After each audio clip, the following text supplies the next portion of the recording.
آپ اگر مصنوعی طور پہ 30-35-40% جو ہے روپے کو مضبوط رکھیں گے تو ڈالر کے بیچ میں آپ کی جی ڈی پی تو اوپر ہوگی نا.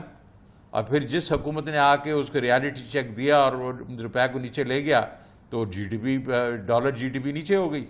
تو ان سے یہ تو میں آپ کو بتاؤں یہ ان کے ساتھ جو ہاتھ کر گیا وہ اسحاق ڈار, یہ تو اندر سے یہ سارے جب وہ چلا گیا تو یہ شکر مناتے تھے. وہ ان کے ساتھ جو ہاتھ کر گیا وہ تو کسی کے ساتھ کسی نے کیا نہیں ہے.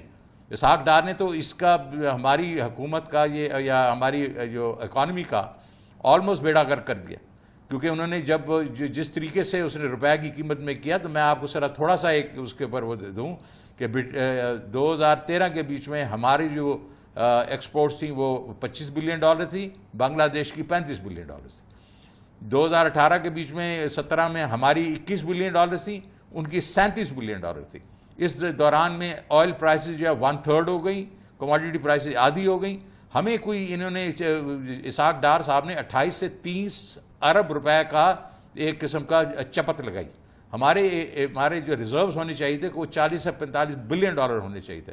تو یہ کہنا کہ ڈالر ٹرم میں نیچے گئی اس لیے اوور ویلیوڈ روپی رکھا ہوا تھا, تو وہ تو ظاہر ہے جب اس کو صحیح قیمت پہ ہم لے کے آئے تو جو ہے آپ کی ڈالر جی ڈی پی تو نیچے جانی تھی.